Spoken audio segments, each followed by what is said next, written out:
Nous sommes en 1950 lorsqu'un professeur fait une découverte surprenante.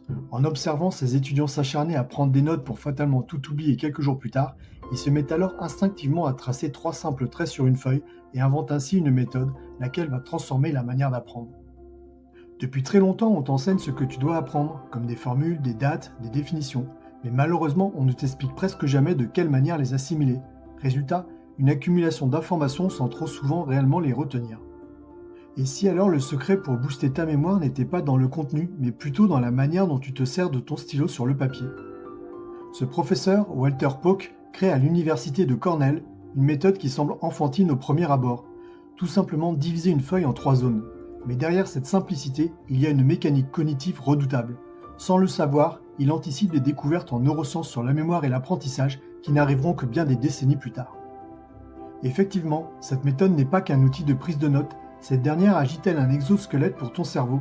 Elle y structure tes idées, force ta mémoire à se tester et transforme également l'oubli en apprentissage durable. Le plus étonnant, elle fonctionne toujours à l'ère des smartphones et de ChatGPT, et même peut-être mieux qu'à l'époque de son invention. Ainsi, la vraie révolution dans l'apprentissage ne vient peut-être pas d'une appli, mais d'une simple feuille de papier.